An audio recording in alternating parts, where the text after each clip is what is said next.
नमस्कार दोस्तों, मैं स्वागत करता हूं आपका आपके अपने यूट्यूब चैनल 360 पैडागॉग में। हम पढ़ रहे थे psycho social development theory of Erik Erikson. ये थर्ड वीडियो है। इससे पहले 2 वीडियो आ चुकी हैं जिसमें हमने उसके 5 स्टेजेस को कवर कर चुके हैं। इस वीडियो में समझेंगे जो लास्ट के 3 स्टेजेस हैं, 6th, 7th और 8th स्टेजेस में उसने क्या क्या कहा। ये जो स्टेजेस हैं ये बच्चे की लाइफ से रिलेटेड नहीं है क्योंकि ये एडल्टहुड के बाद के हैं, पर इनको भी हमें समझना बहुत ही जरूरी है। तो चलिए बिना किसी देरी के स्टार्ट करते हैं। जैसे कि आपने पता है कि आपको पता होगा कि पिछली वीडियो अगर आपने देखी होगी तो उसमें मैंने बताया था कि हर स्टेज में उसने क्या दिए हैं, लाइफ क्राइसिस दिए हैं। ये हर स्टेज को ही क्या बोला है उसने, लाइफ क्राइसिस बोला है। तो यहाँ पे लिख लेते हैं psycho social stage, psycho social stage, या आप उसको लाइफ क्राइसिस भी बोल सकते हो। यहाँ पे आएगी आपकी एज, यह आएगा आपका वर्च्यू। वर्च्यू का मतलब आपने पढ़ा था आचरण, सद्गुण, जो भी आप देख सकते हो इसके अंदर, ठीक है। 6th स्टेज जो है आपका, 6th स्टेज है आपका इंटीमेसी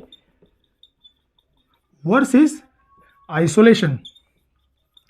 इंटीमेसी वर्सेस आइसोलेशन की जो एज आपकी वो है 20 ईयर्स से लेकर 45 ईयर दे रखी है, ठीक है जी। इसमें वर्च्यू आपको देखने को मिलेगा लव। आप इसको आप एज को ढंग से देखिए, इनको आप समझ जाओगे। एज को ढंग से देखिए, 20 साल से 45 साल। होपफुली आप जो भी टीचिंग एग्जाम के लिए प्रिपरेशन कर रहा है वो भी 20 साल से होगा, मतलब इसी टाइम पीरियड के बीच में होगा। 45 का तो नहीं होगा, पर 20 से 25 के बीच में मोस्ट ऑफ द बच्चे जो देख रहे वीडियो वो होंगे। तो ये जो एज होती है मेनली ये 2 काम के लिए होती है। एक तो हम यहाँ पे करियर पे फोकस करते हैं, ठीक है, मतलब करियर वाइज हमें क्या करना है, आगे सेटल होना है। उसके साथ साथ ही यहाँ पर ही आपको क्या होता है, आप रिलेशनशिप मेंटेन करते हो।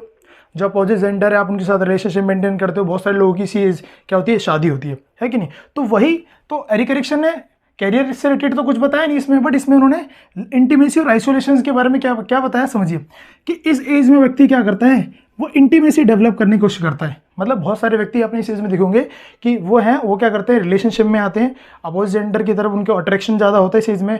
उनको रिलेशनशिप के अंदर आएंगे और धीरे धीरे करके उसको मेंटेन करते करते फिर अपनी फैमिली डेवलप कर लेते हैं। तो हम कह सकते हैं कि उन्होंने क्या डेवलप कर लिया, इंटीमेसी।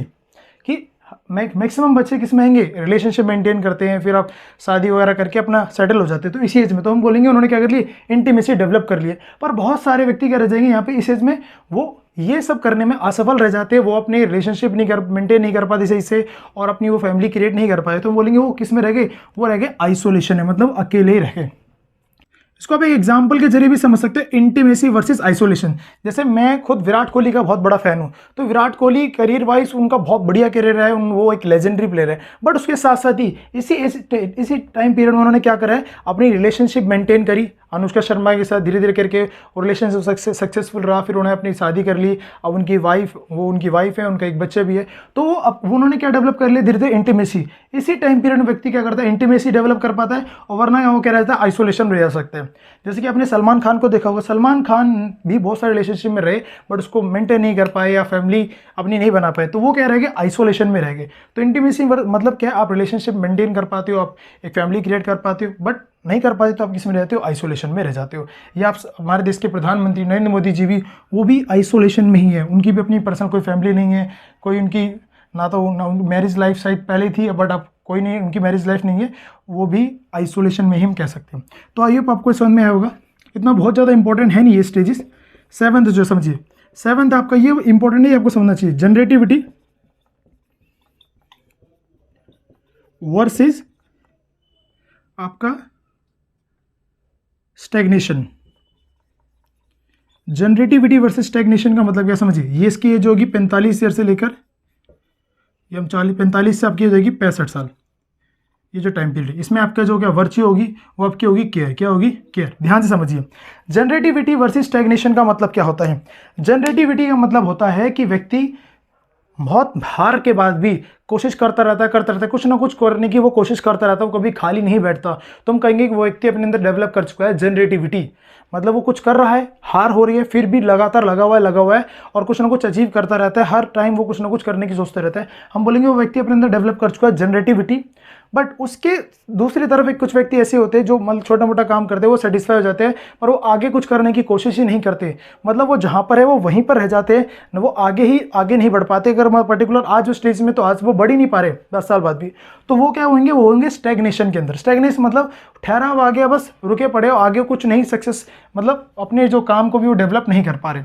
तो उसके एग्जाम्पल देख सकते हो। जनरेटिविटी का एग्जाम्पल, जैसे मैंने बोला कि मुझे क्रिकेट बहुत पसंद है, तो उसमें मैं एक खिलाड़ी आपने सुना होगा, उसका नाम है प्रवीण तांबे। प्रवीण तांबे खिलाड़ी है, ठीक है। उन्होंने उसने 41 ईयर में डेब्यू किया आईपीएल के अंदर।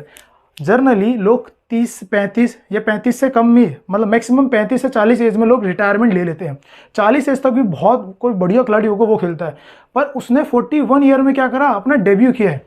बिकॉज क्यों? क्योंकि उसके अंदर जनरेटिविटी थी, वो बहुत हार्डवर्क करता रहा और 41 साल के अंदर उसने डेब्यू किया और बहुत अच्छा परफॉर्म किया। जो 22 साल 20 साल के लड़के कर पाते हैं, उसने 41 साल में डेब्यू करके किया, क्योंकि उसके अंदर जनरेटिविटी थी। वो बहुत मेहनत करता रहा, उसने अपने आप को प्रूव किया। बट कुछ होते हैं स्टैग्नेशन में, जो क्या करते हैं, बस हार मान जाते हैं और वो कोशिश नहीं करते, तो वो वहीं रह जाते हैं।